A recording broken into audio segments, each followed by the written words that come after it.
Bonjour, shalom, good morning, guten tag, Fachini. Ce matin, nous avons choisi de vous saluer Fachini dans la langue aniagan, parlée dans la préfecture de Bleta.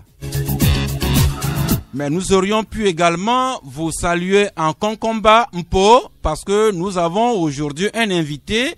Quand vous saurez le nom, vous le situerez sur une carte du Togo.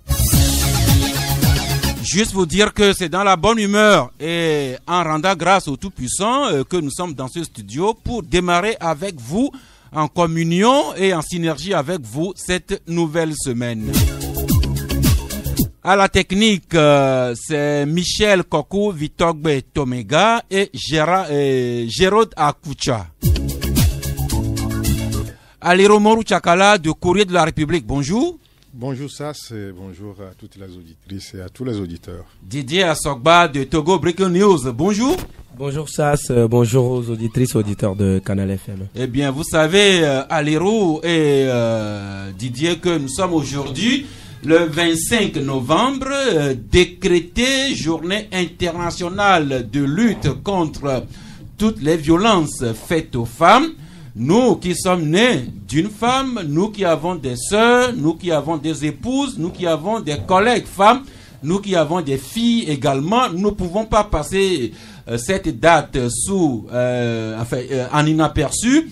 Didier, toutes ces femmes-là, toutes ces violences que nous faisons à tort ou à raison, consciemment ou non, aux femmes, toutes les justices, toutes les injustices depuis la maison, on met la fille à la cuisine, le garçon va au champ ou bien au salon avec son papa. Quand le garçon va à l'école, la fille reste avec sa maman. Et puis plus tard, les mariages forcés et précoces, des fois même des viols, des agressions, des violences sexites et sexuelles, même des harcèlements sur les lieux de travail. Et pour couronner ce triste tableau des féminicides, les gens qui tuent leurs fiancés, même leurs épouses, c'est vraiment abominable, Didier. Oui, tu as su bien peindre le tableau qui est vraiment véritablement noir, sinon rouge, on va dire, avec toutes ces violences et ces exactions qu'on commet sur les femmes, sur la personne des femmes. C'est dire que certaines fois les hommes prennent le plaisir de violer allègrement les droits des femmes, que ce soit leurs épouses, leurs enfants-filles, leurs collègues et tout, parce que on sait souvent tous les êtres humains naissent égaux en droit, en dignité et dans tous les autres domaines, mais il se fait que nous avons ça dépend de là où on se trouve sur le territoire mondial.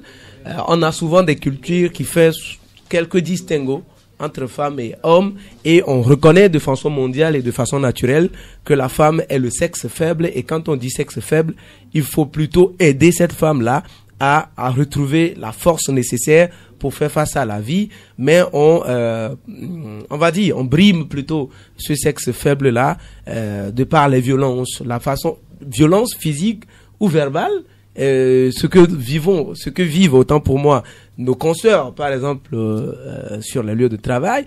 Dieu seul sait combien de fois les journalistes femmes sont harcelées par ici et par là, par leurs collègues, par ceux qu'elles interviewent, par bien d'autres.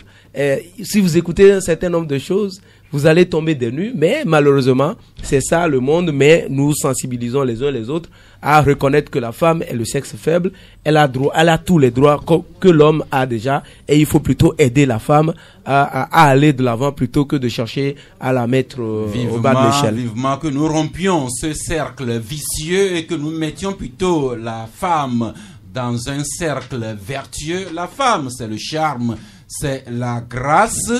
Et puis, des femmes en général à une consoeur que nous venons de perdre. c'est Rahima Akondo qui animait l'émission Très en vue. Bonsoir mesdames, sur la télévision deuxième. Il a plu au Seigneur de rappeler la consoeur Rahima Akondo. C'était le 24 novembre dernier. Que la terre lui soit légère, comme nous le disons communément. À l'Hérault, nous dénonçons toutes les violences physiques ou verbales ou de toutes sortes faites aux femmes et nous pleurons la consoeur Rahima Akondo. Oui, vous savez, la violence, je crois que c'est l'arme des faibles, de petites personnes, des gens qui ne peuvent pas se donner une certaine valeur et qui pensent qu'il faut se servir des femmes pour se donner certains airs, alors que c'est tout faux. Quand on sait depuis des lustres, surtout par le biais des Saintes Écritures, que la femme vient d'une partie de l'homme, donc ces femmes-là méritent d'être chéries, d'être adulées, d'être entourées de tous les soins. Quand on prend une femme, quelle qu'elle soit, il faudrait que nous voyions nos mamans à travers ces femmes, qu'elles soient nos enfants, nos épouses, celles qu'on côtoie tout le temps, qu'on les voit comme nos mamans. Ce que nous ne souhaiterions jamais qu'on fasse à nos mamans, ce que nous aussi nous n'allons jamais admettre que nous-mêmes nous fassions à nos mamans, je crois qu'on ne doit pas faire ça à une quelconque femme, qui que ce soit. Donc, il faut aujourd'hui que tout ce que nous constatons comme violence exercée sur ces femmes-là puisse s'arrêter. Les femmes méritent plein d'égards. Imaginez-vous un monde où il n'y aura que des femmes. Il n'y aura que des hommes. Il n'y aura que des femmes. Il n'y aura pas de violence, il n'y aura pas tout ce que nous condamnons un peu partout. Donc, je crois que la femme, c'est la paix, la femme, c'est l'harmonie, la femme, c'est la joie. Donc, vivement que tous ceux-là qui ont des prétentions funestes sur ces femmes-là puissent s'agir. Et je profite aussi souhaiter mes condoléances à la radio, à la télévision deuxième. On vient de perdre encore une consoeur, ça fait très mal. Nous aimions la dame. Tous les téléspectateurs et téléspectatrices aussi l'aimaient bien, mais je crois qu'il y a quelqu'un qui l'aimait plus que nous tous, c'est Dieu, et il a rappelé vers lui, donc on ne peut que s'incliner face à la volonté du Très-Haut. Donc paix à son âme, courage à sa famille, et que Dieu l'accueille dans son royaume céleste. Merci à vous Didier et à l'Hérault, mais vivement que ce cercle vicieux-là soit rompu, que dans une famille, on ne privilégie pas le garçon par rapport à la fille. On donne la même éducation égalitaire en droit et en devoir à tous les enfants, qu'on arrête les mariages forcés, les mariages précoces, qu'on arrête les viols, les harcèlements à la maison, en famille, sur les lieux de travail, qu'on arrête toutes les violences faites aux femmes et surtout qu'on arrête définitivement les féminicides. Et ainsi, le monde sera plus joyeux parce que les femmes nous souriront tous les jours. Honorable, c'est le terme consacré, c'est comme ça que nous appelons nos députés ici chez nous, qu'ils soient sous mandat ou passés. Eh bien, nous recevons aujourd'hui M. Targone Sambiri Nwakim Mpo. Bonjour Sass, oui. Et bonjour à tous les auditeurs et auditrices de Canal FM. Merci. Merci beaucoup. Juste rappeler que Targone Sambiri Nwakim a été de la 5e législature 2013 à 2018 dernier. Entre-temps, vous avez créé votre propre parti politique, démocrate socialiste africain, la DSA, dont vous êtes le secrétaire général. Mais comme vous avez compris la formule que c'est en étant ensemble qu'on est plus fort, vous avez adhéré à la coalition C14, à laquelle vous restez fidèle, même si la coalition s'effrite au jour le jour. Vous demeurez toujours dans la C14 jusqu'à ce jour, M. Sambiri, M. Targone. Oui, bien sûr, mon frère Sass. Donc, je demeure dans la coalition, la C14, parce que nous sommes conscients et nous pensons très sincèrement que c'est dans l'unité que l'opposition pourra parvenir à gagner, à avoir l'alternance tant souhaitée par tous les Togolais. Merci. La C14 qui a claqué la porte à cette séance de travail à laquelle le ministre Paya de Aboukessi avait convié la classe politique il y a 7 jours. Nous reviendrons là-dessus. Vous nous direz pourquoi la même C14 qui recherche, je ne dirais pas désespérément, un candidat unique pour la présidentielle 2020.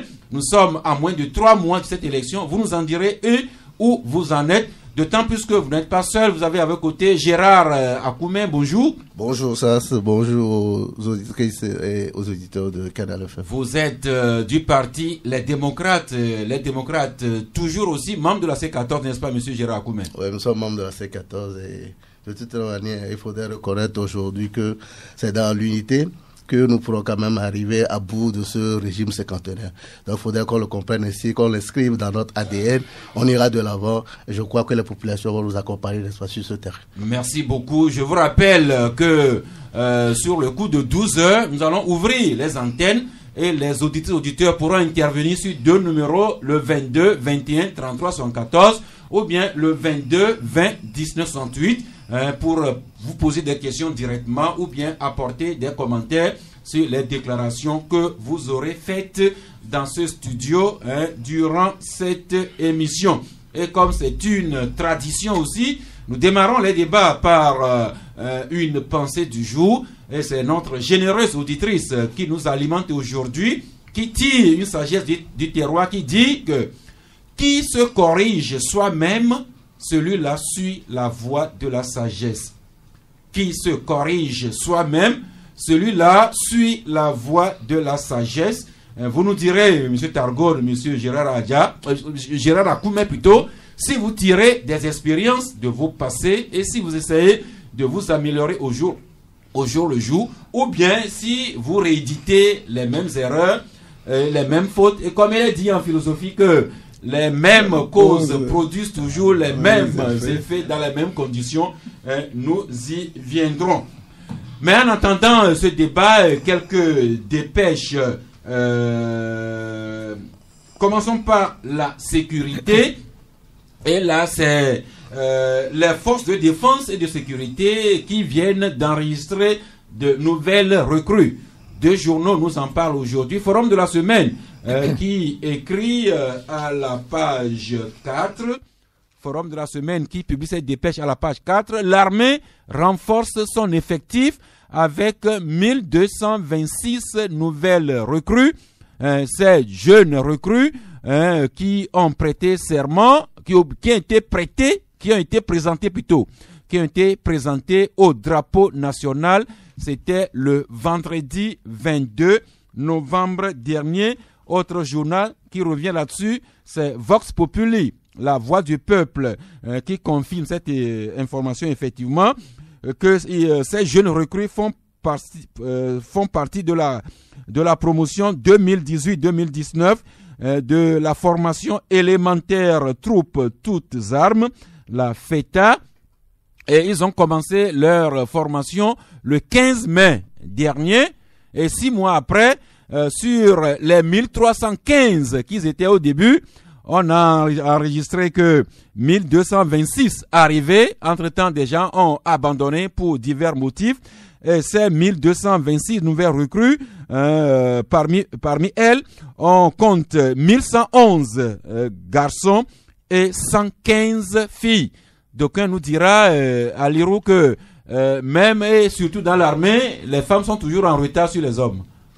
Oui, le retard se situe à tous les niveaux, que ce soit dans l'administration publique, au niveau du privé et même au niveau des corps chargés de la sécurité. Donc, c'est depuis quelque temps qu'on constate que dans l'effectif des forces armées togolaises, il y a quelques femmes qui intègrent le réseau. Et quand vous les voyez, le drapeau. Non, le réseau, quand vous les voyez, bon, c'est des femmes qui n'ont rien à envier à ce que les hommes font. Quand souvent vous tombez sur elles, vous direz que nous sommes en face aussi de belles tigresses. Donc il faut aujourd'hui que certaines comprennent que ce que les hommes peuvent faire, les femmes aussi peuvent s'adonner à ça sans aucune limite, sans aucune modération. Et sans aucune discrimination surtout. Donc, mais au-delà de ces effectifs-là qui grossissent, moi, je voudrais aussi que les moyens matériels aussi accompagnent cet effectif-là. On n'a pas besoin d'avoir trop de corps habillés, de militaires, si les moyens qui doivent être mis à leur disposition ne suivent pas. Donc, il faut aussi que on comprenne que plus l'effectif grossit, plus ça engendre aussi des moyens financiers à mettre à contribution pour l'achat du matériel pour qu'ils puissent jouer comme il se doit leur mission. Donc, vivement que les plus hautes autorités de l'armée comprennent que il ne sert à rien de dire que l'effectif est de 30 000 ou 40 000 hommes, mais les moyens aussi seront d'un grand enjeu plutôt par rapport aux défis sécuritaires qui s'imposent à nous, notamment le terrorisme et les autres actes de grand banditisme que nous observons. Merci de le rappeler. C'est bien d'avoir des troupes en nombre et bien formées, mais que valent ces troupes si elles n'ont pas l'armement conséquent, s'ils n'ont pas la logistique adéquate et surtout s'ils n'ont pas les moyens de communication qu'il faut en ces temps. Chaque fois qu'on a les nouvelles qui nous viennent du Burkina, du Mali, du Niger, où nous apprenons que des garnisons sont attaquées par des individus qui tuent les militaires de ces pays-là et qui emportent des armes, à se demander comment un camp militaire peut être surpris par des individus. Mais c'est pas des camps militaires, mais c'est des gendarmes qui étaient en patrouille chez nous ici et dont le ministre de la Sécurité Yark nous a dit samedi que ces troupes, que ces équipes de gendarmerie en patrouille ont été surpris par des individus armés de machettes et de gourdins. Comment est-ce que des individus en machette et en gourdin peuvent l'emporter sur des troupes de gendarmerie qui étaient en patrouille et qui savaient quand même qu'ils devaient faire cette patrouille-là en étant en vigilance absolue. Didier Assogba. Oui, belle interrogation, bonne question, on va dire. Oui, quand j'ai écouté, j'étais personnellement à la conférence de presse du ministre samedi. Quand on a écouté l'exposé du ministre, on s'est posé beaucoup de questions et ces questions lui avaient été adressées. Parmi ces questions, celles que tu viens de poser là, et on comprenait que le ministre ou ses éléments étaient un peu embêtés dans la conduite qu'il fallait tenir.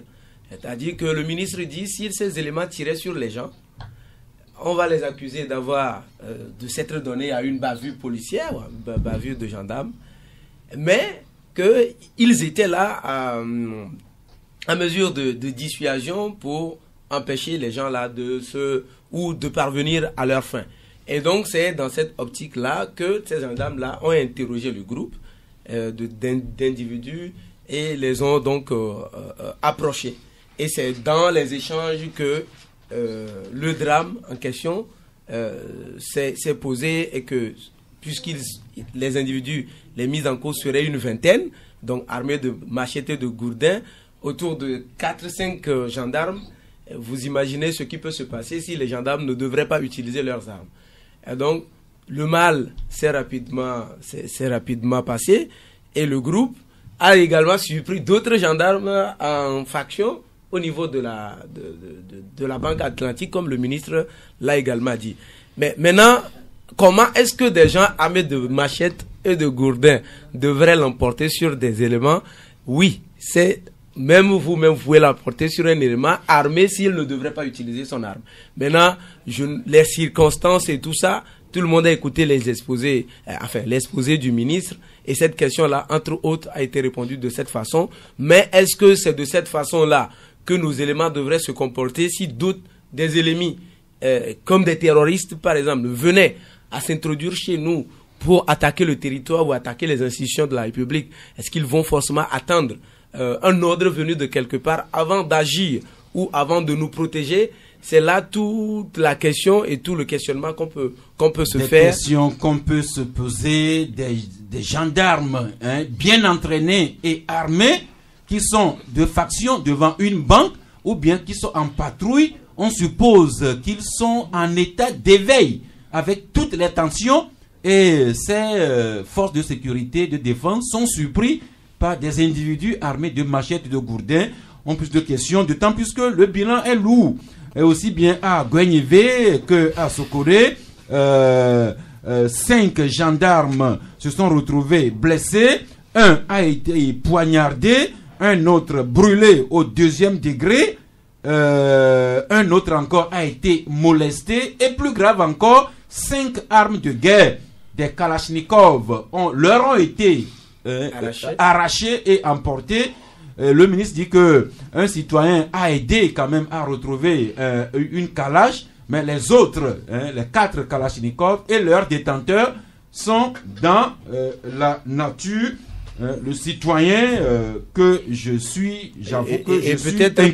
Peut-être pour ajouter au bilan, j'ai appris la nuit dernière que l'un des gendarmes blessés a succombé à ses blessures. Donc, il faut parler donc de là d'un mort, de 4 gendarmes blessés et de 4 Kalachnikov dans la nature actuellement. Nous compatissons avec la famille de ce gendarme décédé et nous comprenons, nous partageons les douleurs de ceux qui sont encore molestés, blessés, mais je ne cache pas que le citoyen togolais que je suis inquiet si des individus armés de machettes et de gourdins peuvent attaquer des gendarmes en position, on dirait pratiquement qu'ils étaient en mission. Si on peut les surprendre ici, les molester, les poignarder et emporter leurs armes, je suis inquiet, je ne le cache pas. Et le confrère Togo-Nigban se demande si c'était là des actes isolés ou si nous sommes au début d'une déstabilisation programmée. Méga Info, lui, parle d'immature insurrection armée au Togo. Le gouvernement qui met en garde les auteurs et invite les populations à collaborer avec les forces de sécurité. Courrier de la République, Alirou, vous écrivez face aux appels et mouvements insurrectionnels, le général Yak, le ministre de la Sécurité, avertit et rassure, plus rien ne sera comme avant, c'est ce que dit le ministre, mais comme je le disais, moi je ne suis pas rassuré et je présume que beaucoup de Togolais se sentiraient un peu inquiets dans la situation. Oui, mais ça craint des armes de guerre en divagation, mais ça ne peut pas rassurer, surtout que nous entamons un virage très important, bientôt la présidentielle, et que si ces armes-là tombaient dans certaines mains, mais vous voyez un peu l'usage qu'on peut en faire à tout moment. Donc ça fait froid au dos et on doit être très inquiet. Des gens qui étaient armés de machettes et de gourdins, qui ont pu arriver à bout de certains corps bien formés. Et si c'était ces individus-là qui détenaient des armes, vous voyez un peu ce que ça peut donner. Donc il y a lieu de craindre. Il y a quelques jours en arrière, le ministre avait entrepris une tournée, le ministre de la Sécurité, pour que la cohabitation entre les corps habillés et la population se fasse encore mieux que ce que nous avions eu à connaître. Je crois que des consignes auraient été données aux corps habillés pour que l'usage de la force ne se fasse pas de façon incisive, systématique. Je crois que c'est ces consignes-là, d'après nos appels donnés à certains hauts gradés, qui ont fait que ces gens-là ont été pris au dépourvu. Et tenez-vous bien, quand vous avez dit que le corps des forces armées a grossi de plus d'1 millier d'individus, nous nous sommes dit que il ne sert à rien de grossir l'effectif, mais il faut des moyens, surtout les moyens de communication. Si cette patrouille de la gendarmerie avait les moyens efficients de communication, je crois que l'alerte aurait été donnée et que ceux-là qui sont en faction dans les parages auraient pris les dispositions qui s'imposent. Donc je crois que il faut aujourd'hui que on revoie un peu le matériel qui existe déjà. Est-ce qu'il est en bon état? Moi, je vois certains véhicules de patrouille circuler, mais ces véhicules-là ne prêtent même pas mine. Ces véhicules-là ne peuvent pas poursuivre des gens s'il arrivait des brigands et tout ça là. Et face à la menace qui se généralise un peu partout sur le continent, je crois qu'il faut revoir certains paramètres liés à notre sécurité. Mais ce qui s'est passé, c'est quand même dramatique, surtout quand vous écoutez certains appels audio pour les insurrections, ça glace, ça fait froid. Mais est-ce qu'il faut attendre que ça survienne d'abord avant que les mesures ne se prennent? Je ne pense pas, parce que même dans les pays hautement sécurisés où les services de renseignement sont très équipés, quand de pareilles situations surviennent, on fait monter l'alerte. Ça quitte de l'orange au rouge suivant ce que les services de renseignement auraient appris. Donc je crois que c'est dans cette perspective que le ministre Yark a peut-être donné le ton, mais en rassurant, il a averti ceux-là qui se comportent de la sorte que il y aura pas de marge pour eux. On ne peut pas leur donner une marge pour qu'ils opèrent, mais en même temps, on rassure la population que rien ne serait comme avant. Donc, on a pris la menace au sérieux. C'est le ministre même qui avait lâché le mot que ces individus-là voulaient tenter une insurrection armée. C'est ce que reprend le confrère Télégramme du Togo qui écrit « Des gendarmes attaqués, des blessés et des armes emportées, même Rangel, pour mettre en état de siège à Goué et Sokodé avant l'élection présidentielle. » Nouvelle Opinion, lui aussi écrit « Tentative d'insurrection armée au Togo, le ministre Yak Damehan promet de mettre la main sur les auteurs. » Togo Matin, lui aussi titre « Tentative d'insurrection, la violence ne passera pas dans notre pays », promet et rassure le général Yark. Mais pour sa part, Liberté écrit l'insurrection armée dans et Liberté continue l'évangile selon Yak Damehan, et Liberté relève ce qu'il appelle les incohérences de la sortie du ministre suite à ces malheureux événements. Monsieur Targone, vous êtes chef de parti politique et c'est tout à fait normal que, et on le voit partout, quand de tels événements surgissent dans des pays, les acteurs politiques du pouvoir ou de l'opposition montent au créneau pour donner leur avis. Eh bien, quand vous avez appris ce qui s'est passé dans la nuit du vendredi au samedi, surtout la conférence de presse que le ministre de la Sécurité a animée, quels ont été vos états d'âme, monsieur Targone? Merci. Je crois que les circonstances de ces faits, telles que le ministre l'a relaté, restent encore très floues et ambiguës. Nous sommes un peu, il y a beaucoup d'interrogations sur le sujet, parce que on comprend très bien que nous avons une armée. Cette armée est faite pour nous protéger. Et quand nous nous rendons compte que cette armée qui est faite pour nous protéger est elle-même menacée par ses propres citoyens, c'est un peu grave.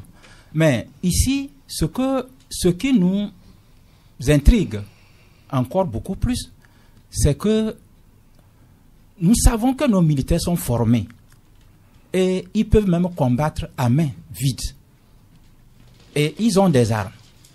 Et que nous avons vu lors des manifestations, les gens menacent à main vide, mais ils sont fouettés par des balles réelles. Mais dire que les militaires tiennent des armes qui sont faites de bois dur ou de fer, ils peuvent combattre même avec ces armes. Mais qu'on dise que quelqu'un a utilisé une simple machette pour réussir à désarmer le militaire, moi, ce sont des faits qui restent encore très flous et ambigus. C'est une situation vraiment qu'il faut déplorer, c'est tragique.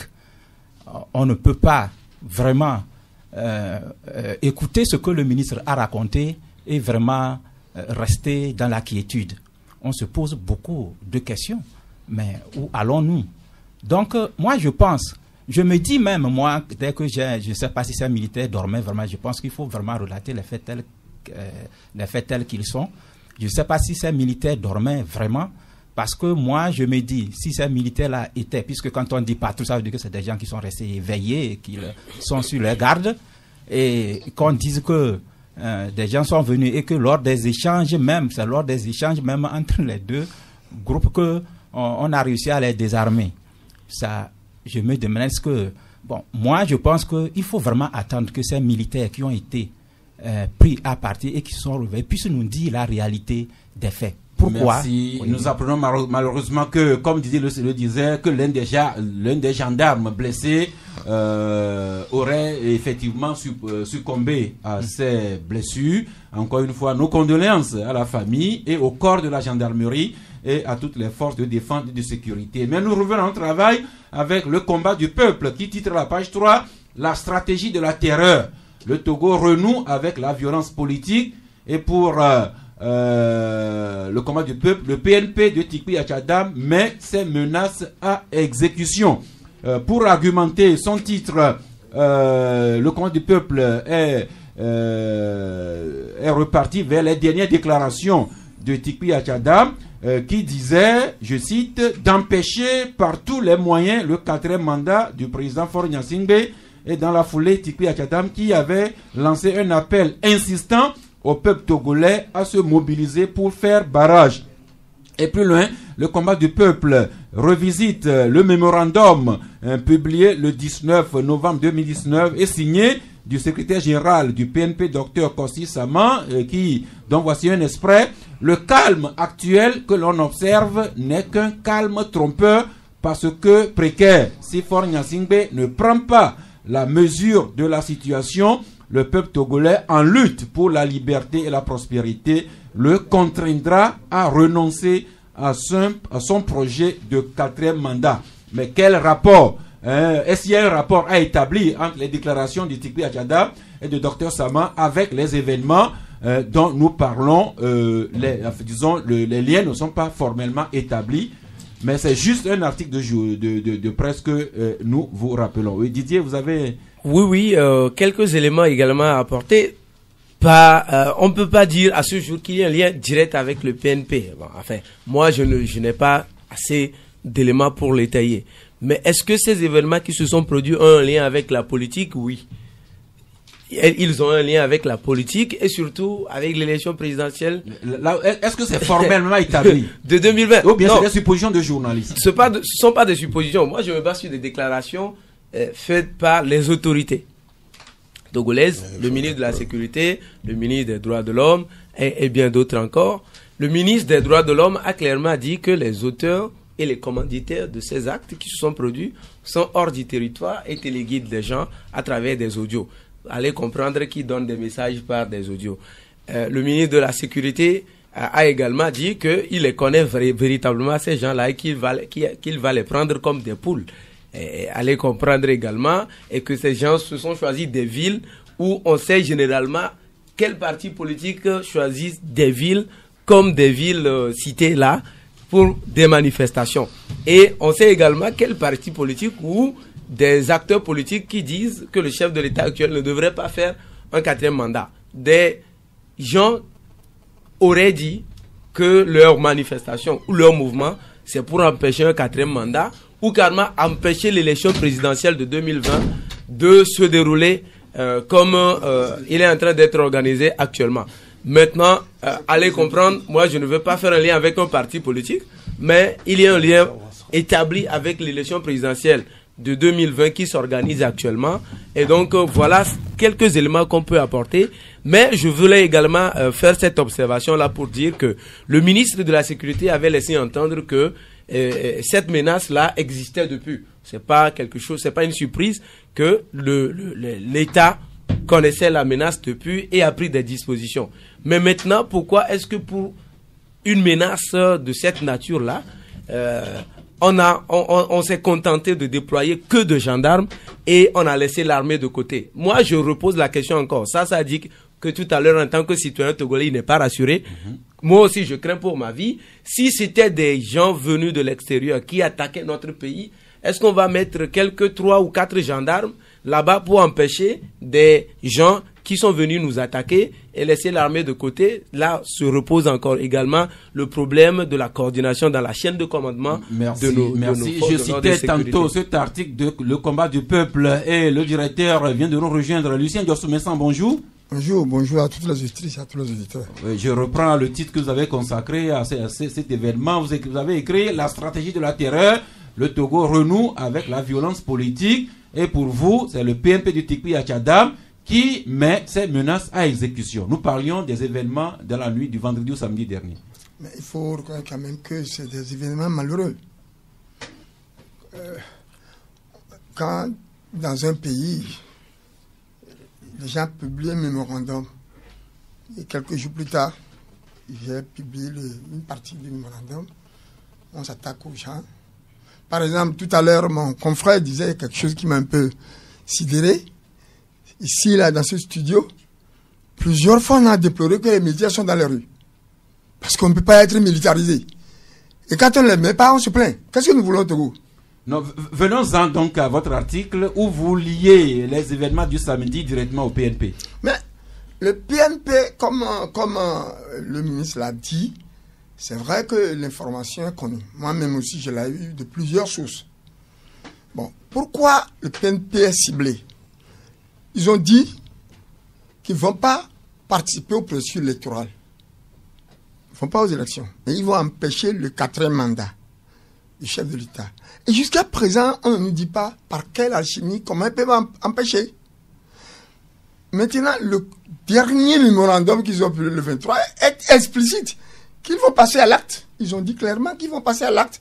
Que ce qu'ils sont en train de dire là, il faut prendre ça pour de l'amusement. Que le calme qui règne là est précaire.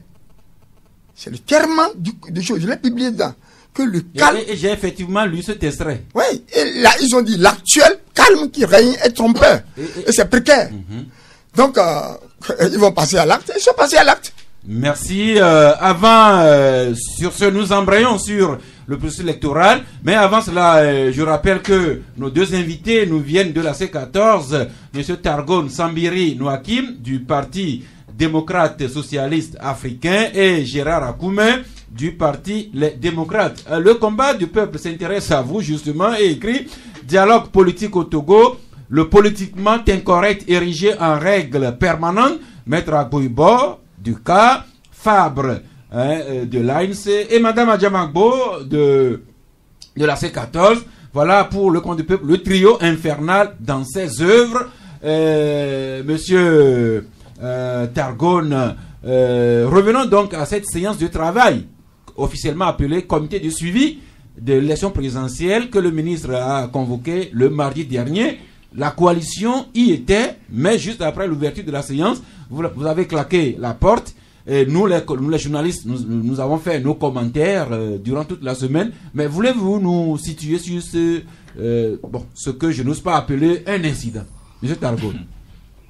Effectivement, nous étions allés à l'invitation du ministre de l'administration territoriale et des collectivités locales en son cabinet pour assister aux travaux du comité de suivi. Bien. À l'entrée de jeu, en fait, j'étais là-bas, j'étais dans la délégation. Donc, à l'entrée de jeu, le ministre a introduit son ordre du jour. Donc, on a lu son ordre du jour et c'était le président Maître Agboibo qui est intervenu pour demander un amendement à l'ordre du jour, puisque le ministre voudrait tout simplement nous présenter l'état des lieux du déroulement du processus. Donc, Maître Agboibo a demandé un amendement à l'ordre du jour où il a souhaité qu'on retourne aux questions de fond, puisque vous n'êtes pas sans savoir que tous les partis politiques ont presque fait des déclarations et d'autres même ont adressé des courriers au chef de l'État pour demander qu'il y ait des conditions minimum de transparence pour des élections. Alors, c'est ce que le président Maître Agboibo a voulu introduire. Dans la succession des faits, Mme Adjamagbo aussi s'est introduite, a introduit les mêmes demandes, ainsi de suite, que Jean-Pierre Fabre. Et nous avons vu que le ministre de l'administration territoriale a balayé du revers de la main, comme quoi on ne devait que s'en tenir à son ordre du jour qu'il avait présenté. Alors nous avons trouvé que ce n'était plus ça ne nous est plus d'un intérêt pour rester écouter cela, puisque nous pensons que sur des questions de fond, il faut vraiment voir comment le processus doit être conduit de la manière transparente pour que nous puissions atteindre les résultats, que tout le monde sera d'accord à la fin. C'est pour ça que vous avez choisi de partir. Bien sûr. Une question que nous nous sommes posées ici, dans la lettre d'invitation à la réunion, est-ce que le ministre vous avait signifié l'ordre du jour par avance? Bien sûr, mais auparavant, le ministre nous avait adressé un courrier pour dire que les questions que nous posons par rapport à nos courriers seront discutées au comité de suivi. Et nous avait même mis en garde par rapport à la lettre de réponse en disant que, attention, il y aura une limitation et qu'on doit s'en tenir au code électoral. Donc, nous, on a pensé que ces questions, malgré tout ce qu'il avait mis comme, tout ce qu'il nous avait envoyé comme une mise en garde, ça n'excluait pas le fait d'introduire ces questions de fond qui vont nous permettre d'avancer. Parce que nous ne pouvons pas aller à une élection où nous ne savons pas vraiment à quoi ça va aboutir. Donc, il fallait vraiment discuter sur ces conditions, et puisque ce n'est pas là. Ce n'est pas ce que le ministre voulait, ce n'est pas leur objectif de vouloir discuter sur des conditions de transparence.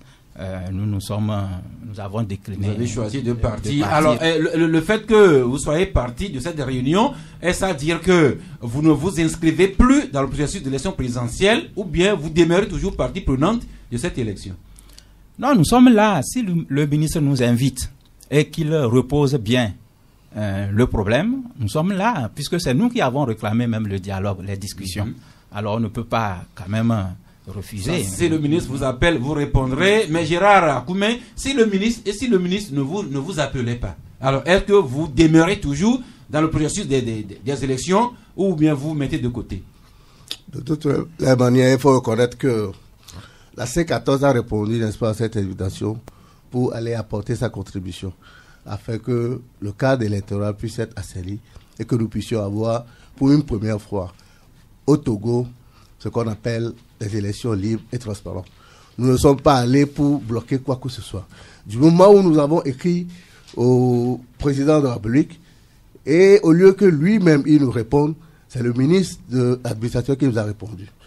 Ce n'est pas un problème, et c'est dans cette réponse que le ministre écrivait noir sur blanc que les questions que nous avons soulevées seront discutées à ce comité de suivi. La raison pour laquelle nous sommes allés pour apporter notre contribution.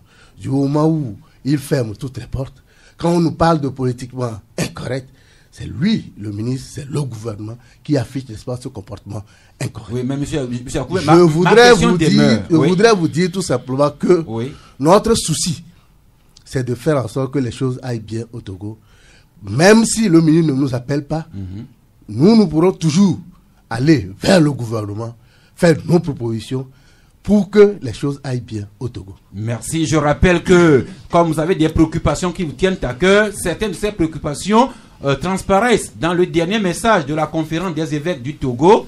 Je lis un extrait. Nous, c'est les évêques du Togo, nous exhortons à nouveau le gouvernement à opérer dans l'intérêt supérieur de la nation les réformes indispensables à l'assainissement du cadre électoral avant les présidentielles 2020, à savoir revoir notamment de façon plus concertée la composition de la CENI et de la Cour constitutionnelle pour les mettre au-dessus de tout soupçon de dépendance, réviser le code électoral, établir un fichier d'électeurs fiable et crédible, etc. Que l'opposition politique, de son côté, se départisse des luttes mesquines et intéressées et travaille avec professionnalisme et civisme sur ces grands sujets afin de proposer une alternative ancrée sur l'esprit de consensus et sur le respect mutuel. C'est un extrait du dernier message de la conférence des évêques du Togo. Oui, Lucien? Vous savez, ce qui se passe au Togo nous surprend guère. Nous sommes des Togolais, moi, par exemple, ça fait 28 ans que je suis le processus électoral au Togo. Le processus électoral se ressemble trop. Nous voulons tous les journalistes, les acteurs politiques, toute la société civile, nous voulons la démocratie. Mais il faut que chacun sache, apprenne que la démocratie ne peut pas aller sans état de droit. S'agissant par exemple du processus électoral, si vous voulez l'analyse du journaliste que je suis, tout le monde savait il y a 5 ans que l'élection présidentielle se déroulera en ce mois précis. Si nous voulons toujours opérer comme on a fait jusqu'à présent, c'est-à-dire quand on est à 1 an ou à quelques mois de chaque échéance électorale, il faut ouvrir un dialogue. Et ce qui est difficile, quand on va au dialogue, on pose des préalables, des exigences avant de commencer le débat, c'est du politiquement incorrect. Quand on accepte d'aller à un dialogue, que l'adversaire veut faire poser un veto, il a son ordre du jour, vous dites très bien, vous lui soumettez aussi un ordre du jour écrit, vous convenez d'une nouvelle date, chacun va réfléchir et on va voir comment on peut avancer. On ne sort pas de la salle et partir. Parce que la politique, c'est comme ça. Le jeu politique, c'est que chacun essaie de tirer le voile vers lui. Merci. Donc, ainsi, maintenant, à chaque fois, c'est pas moi, personne ne peut dire le contraire. Chaque fois que l'opposition, depuis qu'on a commencé à les appuyer, jusqu'à aujourd'hui, quitte les réunions, parce qu'on ne s'entend pas sur leurs propositions, mais je ne sais pas le nombre de fois qu'on peut connaître. Merci. Alors justement, Gérard Akoumé, si je résume un peu les débats que nous faisons depuis pratiquement une semaine sur ce sujet, la grande majorité, sinon l'unanimité, ne comprend pas que vous ayez déserté la salle de réunion, alors que pour une fois, vous aviez l'occasion d'avoir et le gouvernement et les partis prenants de l'élection en face. Je crois savoir que des personnalités de l'opposition étaient restées jusqu'à la fin de la réunion. Quand ils étaient sortis, quelle déclaration elles ont faites? C'est qu'ils ont compris que... Non, on parle de vous les trois qui êtes partis. Je ne refuse pas. Parce que nous sommes comme des sentinelles, on a pu venir et on a pris nos dispositions, on a pris nos responsabilités. Celles qui étaient restées, les personnalités qui étaient restées jusqu'à la fin, ont compris que le pouvoir a fermé le jeu et ne veut prendre en compte aucune proposition qui viendrait de l'opposition. C'est ça qu'on appelle le politiquement incorrect. Moi, je l'appuie et je le dis. Il ne faudrait pas penser que pour les beaux yeux d'un ministre, la C14 va à une réunion et va claquer la porte. On a fait des propositions. Une réunion avec un ordre du jour. L'ordre du jour n'est pas toujours rigide. On peut toujours inclure des choses et discuter. Si on a la volonté de bien faire, la volonté de mieux faire. Mais cette volonté manque criardement au Togo. C'est ce que nous dénonçons. Merci. Vous le dénoncez de vive voix dans ce studio. Alirou Mourou Tchakala? Non, en fait, je crois que la suspicion entre les acteurs politiques togolais a atteint un seuil, un degré très avancé. Et il faut aujourd'hui que quand on parle de dialogue, que ce soit pas un diktat. Quand on va là-bas, c'est pour écouter et pour aussi prendre en compte ceux-là qu'on a invités, leur point de vue. Mais j'ai pensé, d'après les communiqués des partis qui ont claqué la porte, mais ce que ces partis avancent comme argument, mais ça tient quand même, parce que ils sont pas allés là-bas pour seulement subir. Ils sont allés là-bas pour aussi proposer. Donc, je crois qu'on devrait aussi prendre en compte leurs préoccupations. C'est une question de créer ce dégel, de rétablir la confiance entre les acteurs pour que ces élections-là se fassent dans un cadre concerté, qui est on peut pas avoir le consensus autour des questions essentielles à 100%, hein, mais on peut avoir le strict minimum qui garantisse ce que les autres aussi perçoivent déjà. Maintenant, même, le quart voit que, qu'on le veuille ou pas, que le ministre appelle les gens au dialogue ou pas, qu'il y a certains organismes internationaux qui sont dans notre pays, qui sont inquiets, et que tôt ou tard, ces organismes devraient élever la voix pour appeler tous les protagonistes à s'asseoir et à discuter. Donc, eux, ils ne voudraient pas, d'après le comité d'action pour le renouveau, aller servir de faire valoir pour dire au cas où on appellerait les gens au dialogue pour que certains camps disent que non, nous avons déjà commencé, donc vous êtes venus trop tard. Donc il faut aujourd'hui que cette confiance-là soit rétablie entre les acteurs. On ne va pas là-bas pour imposer des choses, mais c'est pour l'image du pays. Je pense que c'est un tournant capital. Merci. Et il faut prendre les points de vue des autres. Sur les élections, le dernier message de la conférence des évêques renvoie et le gouvernement et l'opposition dos à dos. Donc voici un extrait. Les évêques trouvent, décèlent un manque manifeste de volonté politique de construire un état de droit et démocratique. Ça, c'est la pique lancée au gouvernement et à l'opposition. Les évêques disent ne trouver qu'une opposition qui ne semble pas savoir ce qu'elle veut et donne l'impression de manquer de vision. Chacun en a pour sa part. Ils sont gradés, ils sont Oui, évidemment. Évidemment, si on peut résumer la rencontre qui s'est tenue le mardi dernier, c'est assez deux phrases. C'est-à-dire qu'on avait un côté le gouvernement qui est sur une lancée et qui ne veut plus s'arrêter ou ne veut plus retourner. Et on voit l'opposition également qui veut qu'on apporte des améliorations, mais on va dire quand même que sur cette fois-ci, elle a perdu tous les moyens de contraindre le pouvoir à revenir. C'est ce que moi j'ai constaté, parce que j'étais là-bas, j'ai vu le député notamment. C'est ce que j'ai constaté, c'est-à-dire que le ministre qui invite et qui a son ordre du jour, ses interlocuteurs viennent et font des objections, enfin, on va dire des motions. Et le ministre passe outre ces motions, fait sa réunion, et bon, même les gens partaient, ça ne disait rien, quoi. Et les gens sont partis, mais ça n'a rien dit, ils ont fait la réunion jusqu'au bout, et après, il n'y a pas eu de communiqué pour dire qu'il y a si et qu'on prendrait en compte les propositions de ceux qui sont partis ou pas. Vous avez vu à peu près, ça veut dire que l'opposition, à un moment donné, ne savait pas ce qu'elle voulait, et aujourd'hui, elle paie cash, et aujourd'hui, le pouvoir qui, on va dire, n'a plus la volonté de revenir en arrière pour reprendre un certain nombre de choses, continue d'avancer. Mais est-ce que, comme ça avantage le Togo et ça avantage les Togolais? Voilà la question que tout le monde pose. Merci. Et justement, à ce niveau-là aussi, je pense que le dernier message des évêques, on devrait le lire, parce que les évêques trouvent que chaque fois que l'alternance semble être à portée de main, elle achoppe sur ce comportement à la limite irresponsable de nos leaders politiques. Le peuple se trouve ainsi tiraillé entre ceux qui n'entendent lâcher aucune prise du pouvoir et ceux qui rêvent de le conquérir en s'appuyant sur lui.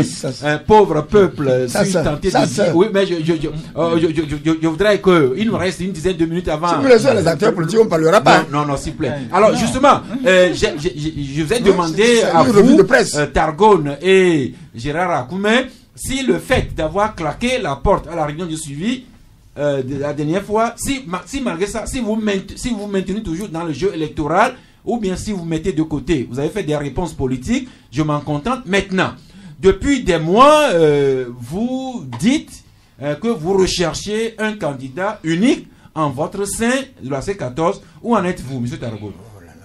Oui, nous continuons. Vous continuez toujours? Non, bon, le problème c'est quoi? Le processus est là, et à son cours, mais nous avons bien dit que même si nous désignons un candidat unique et que les conditions d'élection ne sont pas transparentes, il ne pourra rien faire. C'est pourquoi nous donnons priorité, tout d'abord, à ce qu'on puisse exiger les conditions de transparence. Et c'est pour cela que si nous sommes allés, nous avons vu que c'est pour cela que nous avons décliné. Nous avons quitté la salle parce que nous avons vu que le gouvernement n'était pas préoccupé à notre désir. Donc, c'est pour cela. Donc, nous pensons, en ce qui concerne la désignation du candidat unique de l'opposition, le processus est en cours. Mais nous sommes à moins de 3 mois du tout. Mais bien sûr, ce n'est pas trop tard. Nous savons ce que nous sommes en train de faire. Et vous continuez toujours à rechercher ce n'est pas une question de rechercher ou bien une question qu'on n'a pas trouvée, c'est une question de logique. Parce qu'on ne peut pas mettre le candidat tout en sachant que rien n'est ouvert pour que ce candidat aille aux élections. Alors, et si vous ne trouvez pas un candidat unique en votre sein, alors que d'autres candidatures se sont déjà annoncées autour de vous? Au niveau de la coalition, nous pensons que la C14 ouvre un cadre élargi. Le candidat pourra être quelqu'un de politique, comme il ne peut pas être de politique. Nous pensons qu'il faudrait trouver la personne idéale qui peut faire le poids devant ce régime que nous connaissons tous, cette stratégie et tout. Et c'est pour cela que nous sommes en train de travailler.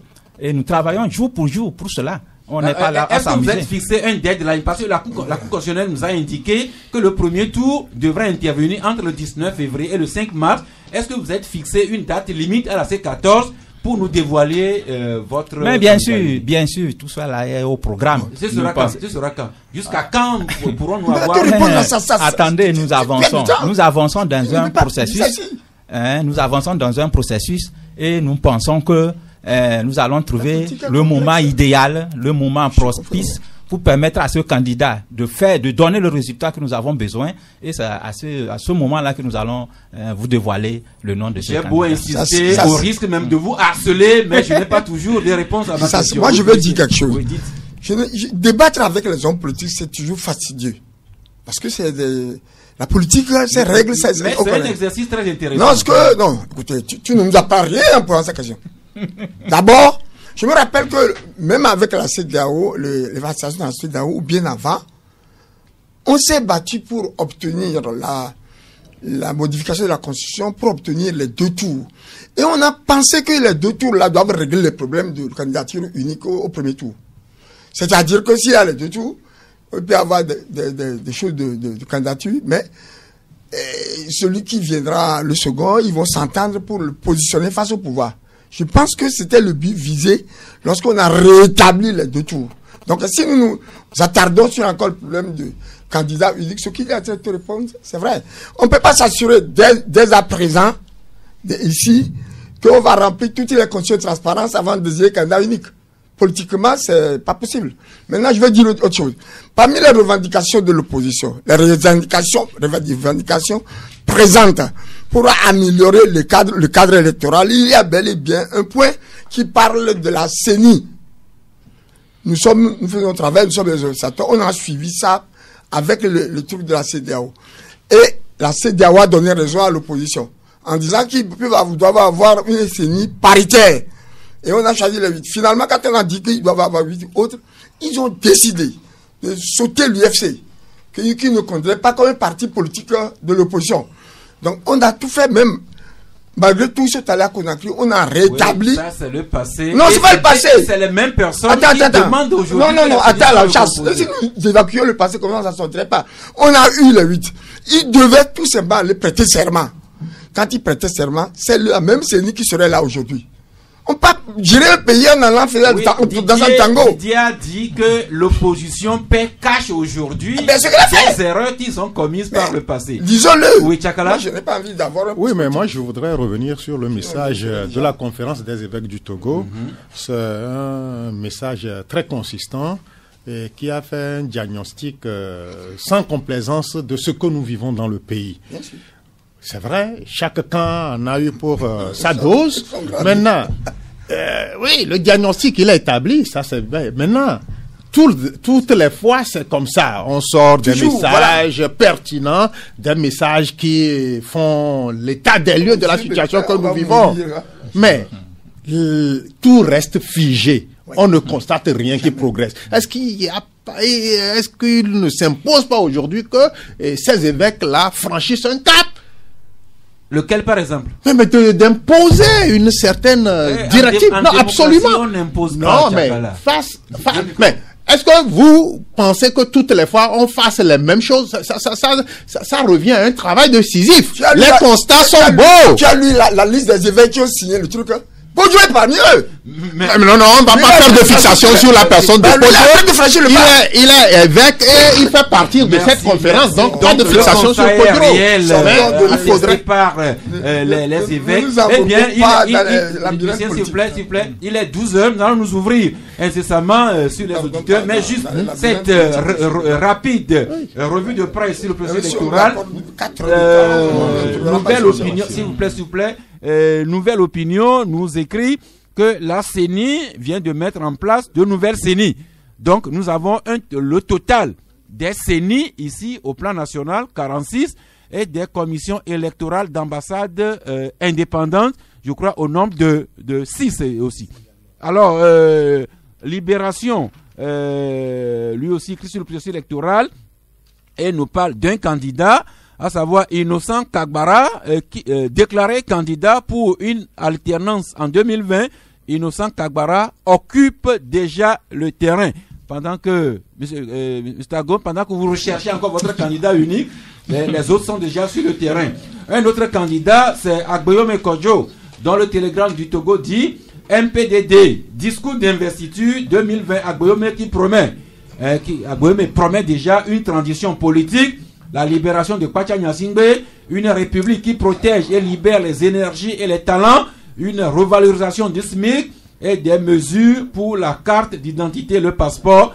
Vivement que Agboyome soit élu.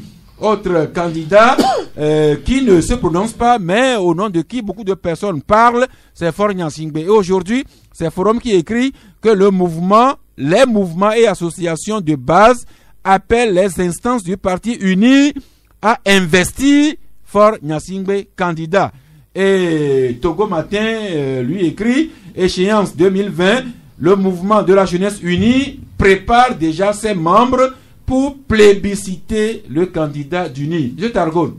Voilà des candidats qui sont déjà ouvertement en pré-campagne et que pour les uns, et que la jeunesse de UNIR demande instamment que Faure soit investi très rapidement. Pour la C14, nous pensons que pour l'intérêt national, le président de la République actuelle ne devrait pas se représenter pour un 4e mandat. Et nous le savons bien, et le président actuel le sait très bien, que la constitution de 92 qu'on vient de modifier, cette constitution a un esprit. Quand on voit l'esprit de la constitution de 92, c'était bien noté dans sa formule célèbre que tout le monde, en aucun cas, nul ne peut faire plus de 2 mandats. Même si nous nous référons au protocole de la CEDEAO, nous allons voir que la CEDEAO dit qu'il faut que chaque président fasse au plus 2 mandats dans la sous-région. Et nous allons nous contredire si on ne disait pas à Faure de renoncer à se représenter. Nous savons que il a modifié la constitution pour se représenter, d'accord. Mais est-ce que vous ne dépensez pas trop d'énergie sur la candidature de Faure Nyasingbe alors que vous êtes partie prenante de l'élection vous-même? Mais bien sûr, mais il faut des préalables. Vous avez vu en 2005 ce qui s'est passé. Est-ce que le Togo veut toujours, après chaque élection, se mettre en pleurs? Est-ce qu'on fait des élections pour pleurer ou bien ça pour se développer? Il faudrait que je vous coupe là parce qu'il est l'heure, les auditeurs s'annoncent déjà alors que nous avons un petit moment commercial avant de nous brancher sur l'inclusivité de l'émission. Canal FM.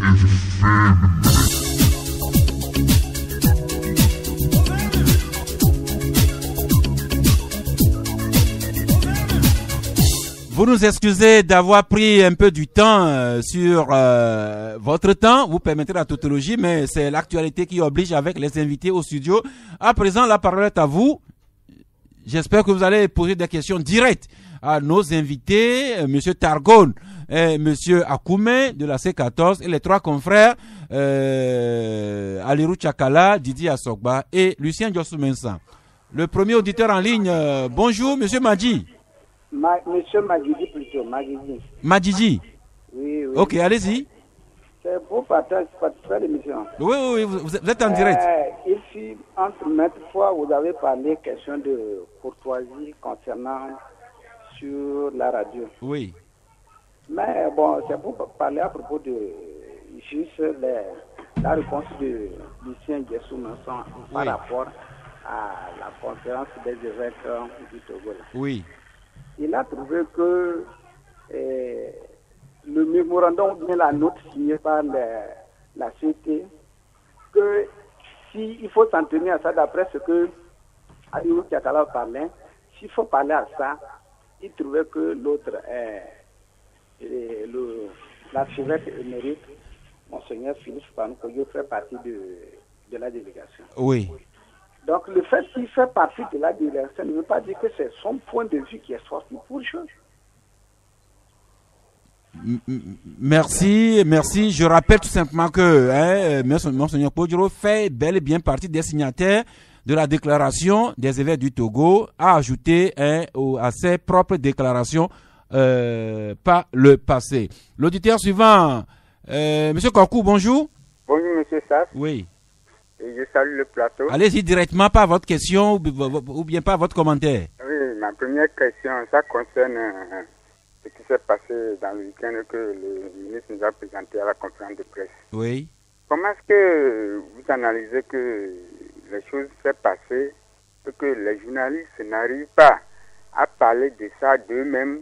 Ils ont été interpellés par des gens pour constater les choses et qu'on se contente seulement de la conférence de presse que le ministre a livrée. Est-ce que c'est pas comme ce qui s'est passé en 2016 concernant les incendies? On nous a dit que les gens sont partis dans le cimetière pour faire des choses. On a attendu que les choses soient passées avant que le ministre ne sorte pour nous. Eh bien, pour revenir à samedi, Didier Assogba, c'est le ministre qui a informé de ce qui s'est passé. Aucun journaliste ne s'était invité dans cette bagarre entre les gendarmes et les individus armés, les individus inconnus. Non, je voulais rassurer notre auditeur, oui, monsieur Kokou, lui dire que les journalistes ont des informations, mais on ne prend pas les risques de les annoncer. Ce qu'il y a, c'est que quoi, bien avant la nuit bien avant, on avait des infos. Et à la nuit de vendredi déjà, il y a des alertes qui venaient de partout. Tel quartier bouclé, telle ville bouclée, telle ville où les agents sont en alerte. Et on a commencé par rechercher. Mais lui-même, à 2h du matin, j'étais sûr qu'il est en profond sommeil. Et donc, faut pas qu'on demande l'impossible aux journalistes non plus. À 2h du matin, je ne vois pas quel journaliste qui risquerait sa vie pour aller rester là-bas en attendant que des gens sortent pour venir agresser des gendarmes. Donc, on a beau reprocher des choses au journalisme, mais les gens essayent de faire le travail de façon assez professionnelle. Nous venons de relater la version du gouvernement donnée par le ministre, mais nous avons de même posé des questions qui revenaient de nos doutes. On essaie, on va clarifier. Merci. Je rappelle qu'il s'agit des questions de sécurité et là, on touche à du très sensible. On va expliquer à l'auditeur. Allez-y. Nous, les journalistes, ne sommes pas des surhommes. Monsieur et mon frère, mon confrère vient de le dire, à 2h30, à 2h du matin, moi je dormais paisiblement. Donc, dans ce qu'il y a dans notre jargon, deux choses. Une conférence de presse où on invite d'abord les journalistes qui sont là, on fait un exposé liminaire et ils posent des questions. Il y a la seconde version possible. S'il y a urgence, c'est le point de presse. C'est d'appeler un organe au national et autres de lui communiquer. Maintenant, quand les journalistes seront informés, ils peuvent demander aussi à revoir le ministre pour avoir des détails. Nous n'avons pas de don d'ubiquité de dormir la nuit et d'aller... Nous passons à l'auditeur en ligne. C'est l'ami Kodjo. Bonjour. Oui, allô, bonjour. Oui. Je salue tout le monde. Nous vous saluons aussi. Est-ce que dans la conférence de presse, monsieur le ministre a dit que ce sont les membres du PNP? Chaque fois, quand vous faites les revues de presse et vous lisez l'alternative ou bien Liberté, le joint lui-même, il vous coupe et vous dit que s'ils n'ont pas la preuve, il ne faut pas qu'ils avancent les choses. Voilà ce que lui-même, il a fait aujourd'hui. Est-ce qu'il a la preuve que ce sont les membres du PNP qui ont fait les choses? Et le PNP a vrai dit que c'est un calme précaire. Maître Apévo le dit tout le temps. Maître Ajabo aussi le dit tout le temps. Je demanderai à notre doyen que lundi prochain, il nous apporte les preuves que ce sont les membres du PNP qui ont agi de la sorte. Je voudrais demander à M. Akoumé, dans l'affaire des incendies, si ce fameux journaliste Sodi est au pays ou bien il est à l'extérieur et que si il s'avérait que la seconde version de moi-même... L'ami Kodjo, le principe c'est que vous intervenez sur les sujets débattus aujourd'hui. Donc, Lucien Jossou-Messan va vous répondre. Il a posé une question très pertinente. Il a le droit de poser cette question. Moi, je ne suis pas un homme politique. Je suis un journaliste. Je n'ai pas de vérité. J'ai les faits. Et je parle de la vérité des faits. C'est pour cela que je suis, quand on n'a pas les preuves, pas le dire. Mais je suis journaliste. Quelle preuve tu veux que je balance dans mon journal, que je montre des armes? Ou bien que je fasse de l'amalgame quand on s'attaque à les Togolais, qu'on les blesse, on les tue? Je dis, ils ont sorti un mémorandum. Ce n'est pas une déclaration verbale ouverte. C'est deux choses pour le journaliste. Moi, je travaille dans la presse écrite. Quand il y a du concret, quelqu'un sort un mémorandum et dit des choses et qu'au bout de 3 jours... Donc, en somme, vous persistez que c'est le PNP qui vient de passer à l'action. Bien sûr, c'est ce qu'ils l'ont dit. Merci beaucoup. L'ami Olivier en ligne, bonjour. Bonjour. Oui.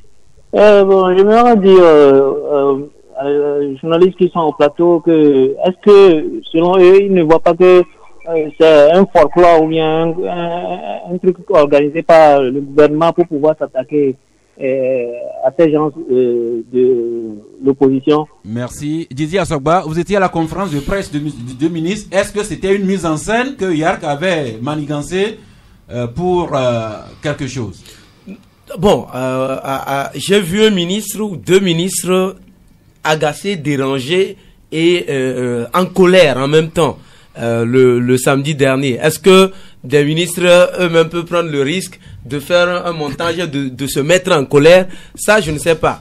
Mais ce dont je suis sûr, c'est que s'il y a des armes dans la nature, chaque citoyen que nous sommes, Togolais que nous sommes, nous devons faire attention à certaines choses. Ne pas prendre certaines choses à la légère quand on dit que des armes sont dans la nature. Que ce soit politique ou pas, imaginez dans la nuit, il paraît que les voitures d'une dame a été caillassées, beaucoup de choses, des motos, des gens qui étaient de passage ont été brûlés et tout ça. Ça peut être n'importe qui, que ce soit pour des raisons politiques ou pas. Ça peut être n'importe qui passerait par là ou qui se trouverait là, même notre monsieur. Ça, si c'était une mise en scène, ça pourrait être lui qui passait par là et il pourrait en être victime. Merci. Faisons attention pour un certain nombre de choses. Encore une fois, la sécurité, c'est un élément très sensible. Il faut réfléchir par deux fois avant de s'y aventurer. L'ami Eric en ligne, bonjour. Bonjour, monsieur Sass. Oui. Je remercie le plateau. Merci. Mais s'il vous plaît, vous avez parlé à votre niveau à propos des femmes. Oui. Il faut toujours cajoler nos mamans. Oui. Mais malheureusement, d'autres femmes appellent l'ouragan sur le pays. Les femmes qui sont censées à nous protéger, nous aussi. Quelle femme, par exemple? Adjamagbo Johnson. Ah bon? Qui a parlé de l'ouragan. Est-ce que vous pensez que les femmes comme ça, on peut les cajoler? Merci beaucoup. Je renvoie la question aux membres de la C14. Monsieur Targol. Il semble que Mme Adjamagbo a appelé l'ouragan sur le Togo. Alors, une femme comme ça, est-ce qu'on peut s'aventurer à la cajoler? Non, écoutez, ce que Mme Adjamagbo appelle l'ouragan, ce n'est pas un ouragan qui vient détruire le Togo. C'est un ouragan qui vient plutôt arranger, un ouragan qui apporte la démocratie. C'est dans le souci de l'alternance démocratique que nous recherchons que ces termes sont utilisés. Il faut bien voir ces termes-là dans leur contexte pour pouvoir se situer. Mais le problème, quand on voit les effets des ouragans au Japon, en Amérique et dans les Antilles, c'est grave. Il y a de quoi s'inquiéter. Ici, c'est un ouragan bienfaiteur pour le peuple togolais que Mme Adjamagbo appelle. Ce n'est pas un ouragan qui vient tuer les Togolais. Et quand on utilise les expressions, c'est juste pour permettre aux gens de lire bien ce que l'on a dans le cœur. Merci. Je peux juste oser vous demander d'employer des termes qui prêtent le moins à polémique pour le commun des citoyens. L'ami Benoît en ligne, bonjour. Oui, bonjour, monsieur Sass. Oui. Mon inquiétude, c'est que les Togolais s'amusent. Quand on parle des armes, les gens parlent de montage. Comment on peut comprendre ça? Et on dit qu'on a brûlé quelqu'un au 2e degré. Et les Togolais se permettent c'est la pagaille, c'est pas bien. Eux-mêmes, le montage là, ça c'est quoi? Quand on dit quelqu'un a perdu sa vie, brûlé vif, et les armes sont emportées, ils n'ont pas peur. Merci l'ami Benoît, nous avons déjà dit que c'est des questions très très très sensibles et Didier a dit que ça aurait pu être n'importe qui, ce n'est pas séant de s'amuser avec des questions vraiment vraiment sérieuses. L'ami Nestor en ligne, bonjour. Bonjour. Oui. Moi, mon inquiétude se posait quelque part, s'il vous plaît. Oui, allez-y. Oui, le journaliste Lucien faisait un développement que vous ne l'avez pas laissé aller au bout, quoi. Donc, moi, je trouvais un peu pertinent. Au niveau des élections législatives, ce qu'on a démis au niveau de la CENI, par exemple, le NET, on donnait comme argument qu'ils ne sont pas crédibles, d'autres qui ne sont pas à l'Assemblée. Maintenant, c'est ces derniers-là qui sont à l'Assemblée. Maintenant, si on veut recomposer la CENI, qu'est-ce qu'on fera d'eux? C'est pour changer qui maintenant à la CENI, puisque c'est ces personnes que même la CDE avait demandé de quitter le plancher pour laisser place à la C14. Maintenant, la C14 même s'est disloquée. Et maintenant, ceux qu'on avait chassés entre-temps pour laisser les 8 sièges, maintenant, c'est ces personnes qui siègent à l'Assemblée. Oui. Moi, je me demande maintenant, d'autres franges de l'opposition qui parlent de recomposition de la CENI. Oui. Maintenant, c'est pour changer qui? Merci. Je préfère renvoyer la question à M. Targone. Oui. Je crois que il le dit bien, selon le code électoral qu'il se base pour donner son argumentation. Mais moi, je voudrais bien lui faire comprendre que c'est pourquoi on parle des accords politiques. Non. Les accords politiques peuvent tout arranger. Le code électoral que nous avons en face a été constitué à partir de Ouaga. Et c'était des accords politiques. Donc, on ne peut pas dire aujourd'hui qu'on ne peut pas, en voyant une situation qui va s'exploser, qu'on ne peut pas encore retourner aux accords politiques pour arranger le pays. Et dire qu'on va tenir coûte que coûte à ce que, fort même c'est que la vraie opposition est dehors. Celle qui est à l'Assemblée a été fabriquée. Il le sait très bien, ce n'est pas que quelqu'un est en train de... On ne va pas jouer à l'hypocrisie jusqu'à ce degré-là. Il faut quand même qu'on retourne aux réalités. Si nous voulons que ce pays-là avance, retournons aux réalités, mettons les vrais partis. Qui sont des protagonistes de la crise pour vraiment résoudre le problème. Merci. Qui est là. On va recevoir le dernier auditeur, Johannes. Bonjour. Bonjour, monsieur Sass. Oui. Premier sujet concernant l'attaque. Pardon? Concernant? L'attaque des gendarmes. Oui, oui, oui. Oui, c'est du théâtre. Pardon? C'est du théâtre. Okay. À 100%. Là, c'est vous qui le dites, hein? C'est moi qui le dis. Okay. C'est dans ce pays que des militaires étaient à côté des jeunes cagoulés qui ont commis des exactions dans le quartier d'Adévi là-bas. Les militaires étaient à côté d'eux pour les soutenir. Donc, quand il y a des choses comme ça qui se passent, c'est facile que ce même régime puisse organiser ce genre de choses. Et c'est curieux que c'est en ce moment où le mouvement Togo Debout appelle des manifestations que ce genre d'histoire sorte. Alors, je m'étonne que lorsque Lucien accuse publiquement le PNP, que vous restez silencieux. Vous qui avez l'habitude de dire aux confrères de dire des choses dont il n'a pas les preuves, de parler au conditionnel. Je m'étonne que vous ne lui dites rien lorsqu'il accuse publiquement le PNP et après, lorsque un auditeur le lui reproche, c'est là où il sort l'argument comme quoi ils ne sont que des journalistes, ils s'en tiennent aux faits. Accuser le PNP, où se trouvent les faits là-bas? Merci, merci. Je vous rappelle, cher Johannes, que le Club La Presse est d'abord bâti sur des articles du journal et j'ai nommément lu des extraits de l'article produit par le Combat du Peuple et Lucien est là. Je ne fabrique pas. Je préfère laisser la parole à Lucien pour répondre à cela. Je crois que quelque chose de terrible. J'ai toujours dit que le Togo est un pays bizarre où il se passe des choses étranges. Les gendarmes qui ont été attaqués, blessés, qui sont maintenant entre la vie et la mort, sont des Togolais aussi. Qu'est-ce qu'ils ont fait? Moi, je vais être chef de l'État ou je vais être responsable politique dans un pays. Je vais ordonner qu'on blesse mes gendarmes, qu'on les fasse tout ça. Pour quel intérêt? De toutes les façons, j'ai vu ici à Lomé, on a attaqué un gendarme. On l'a brûlé sur la route de Baie. On a dit que c'est du montage, c'est du théâtre. Et quelques heures après, nous avons tous pris nos baluchons sur la tête pour quitter Lomé. Le Togo est trop petit. Si nous voulons encore fuir, attends, laisse-moi terminer. Si nous voulons fuir, continuons comme ça. Il y a la vie des gens qui sont en jeu. On a blessé les choses. Nous sommes là à faire de la plaisanterie. Je n'ai pas mon micro pour parler de ces choses. Merci. Alors, le tuteur est revenu sur vos accusations directement contre le PNP dans les événements du samedi. J'ai répondu déjà 2 fois que le PNP a sorti un mémorandum le 19 novembre que j'ai publié la copie. C'est ça le journalisme. La preuve écrite, c'est qu'ils l'ont dit. Maintenant, je ne veux pas dire que je laissais de côté, que j'avais cherché des armes du PNP pour l'accuser. Merci. De même pas qu'ils sortent des mémorandums comme ça.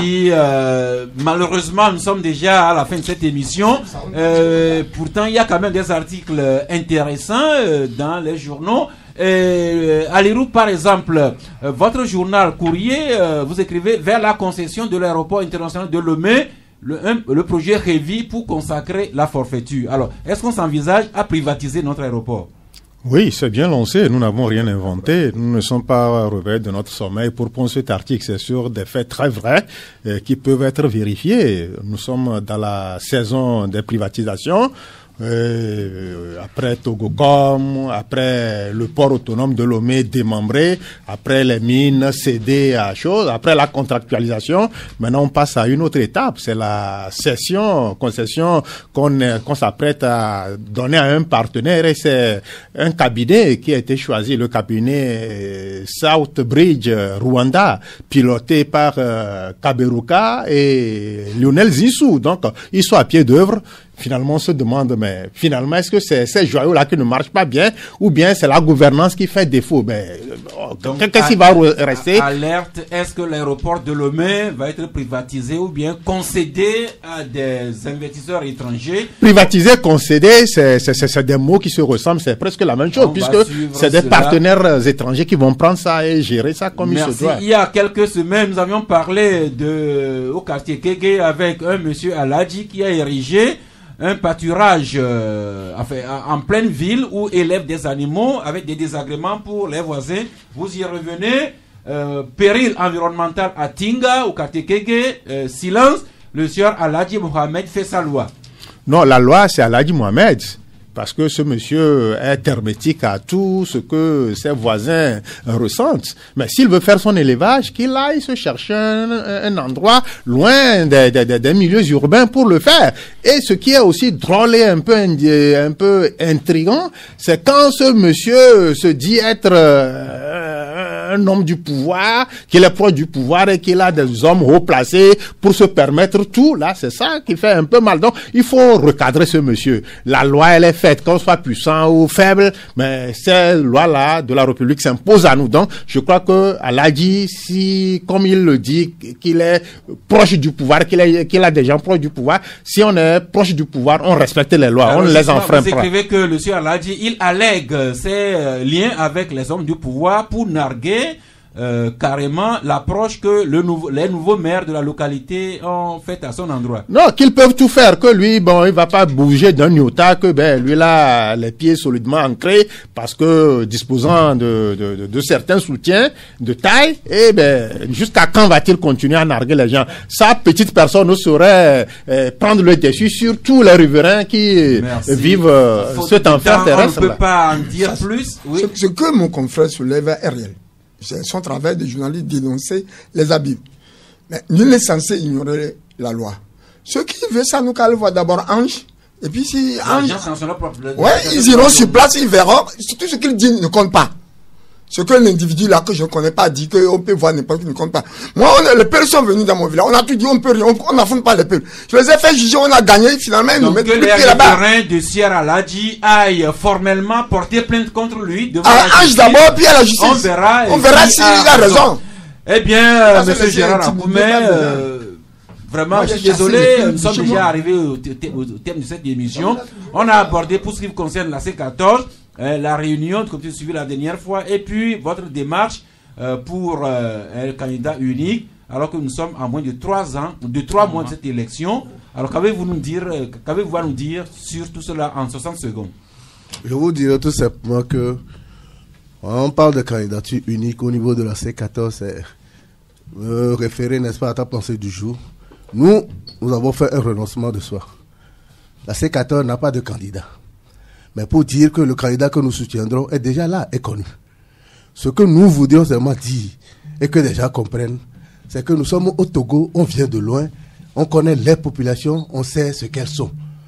Vous n'allez pas me dire que on a 2 tours, donc passer au premier tour, on se serait tiré dessus, et au second tour, on va demander des reports de voix. Ça ne passera pas. Raison pour laquelle nous voudrions que tous ceux qui sont candidats déjà déclarés puissent se concerter, et parmi eux, on désigne le meilleur. Donc, si j'ai bien compris, la C14 fait un renoncement de soi, un gros effort. Vous allez appuyer un candidat déjà annoncé sur la place. Alors, juste un indice, est-ce que c'est un homme politique ou bien il vient de la société civile? Que ce soit un homme politique ou de la société civile, ce que nous savons, ce sera un Togolais. Un Togolais, n'est-ce pas, capable d'apporter ce que nous appelons le bonheur au peuple togolais. Donc, le candidat, il est déjà là. Eh bien, devinette, quel est ce candidat déjà annoncé et que la C14 va appuyer? Monsieur Targone? Oui, bon, vous savez, tel que Gérard vient de vous présenter, ça ne veut pas dire que la coalition, la C14, est en train de présenter un dilatoire. Nous sommes sérieux et nous pensons que toute personne, tout ce qui peut sauver ce pays se trouve dans l'unicité d'action. D'abord, quel que soit ce que les gens évoquent comme stratégie, tant que l'opposition n'est pas ensemble et qu'on est obligé d'aller sur le terrain pour s'attaquer, pour s'insulter, on n'arrivera à rien. Unir est seul sur le terrain et dès que vous venez, et unir à son électorat naturel, l'opposition à son électorat naturel, lorsque plusieurs opposants viennent présenter plusieurs programmes, c'est une confusion dans le camp de l'opposition. Parce qu'on ne sait pas finalement qui choisit. Vous allez voir que les abstentionnistes sont du côté de l'opposition. Et il faut arrêter ça. La population nous a toujours dit, soyez ensemble pour qu'on puisse vous appuyer. Et nous avons ce message.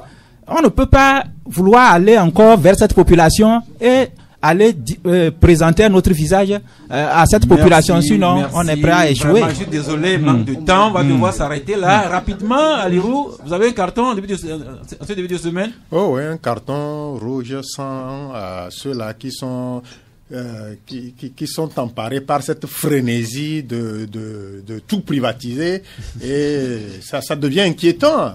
Un jour, on sera là et quelqu'un viendra nous supplier qu'il nous donne 48 heures de déguerpir de nos terres, que le Togo est sa propriété. Donc, c'est inquiétant. Carton rouge au privatisateur du Togo. Oui. Didier Assogba.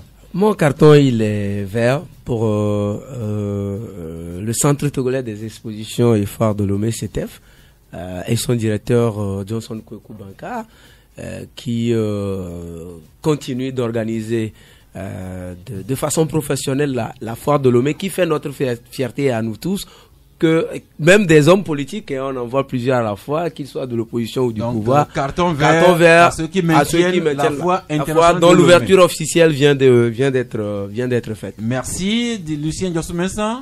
Moi, je donne carton rouge à ceux qui pensent qu'un gouvernement composé togolais soit devenu un gouvernement japonais où on peut se faire harakiri. Quand on est là, on ne prend pas un couteau pour se tuer toi-même. Donc, si les Togolais qui croient que c'est du théâtre, n'ont qu'à se tenir. Merci beaucoup, Monsieur Targone, Monsieur Akoumé, vraiment merci pour votre disponibilité. Je ne sais pas si vous avez vidé votre besace, mais le Club de la Presse s'anime tous les jours du lundi au vendredi et vous transmettez notre salut national à Madame Adjamabo Johnson, à tous vos camarades de la C14, mais que vivement que la fumée blanche sorte, Monsieur Targone.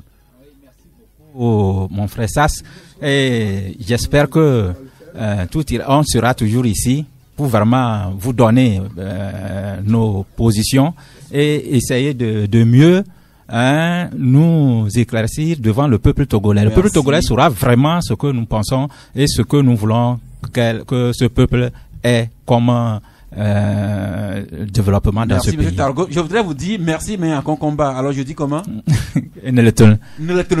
Merci beaucoup. Rendez-vous demain, mardi à 11h, si Dieu le veut et Dieu le voudra bien.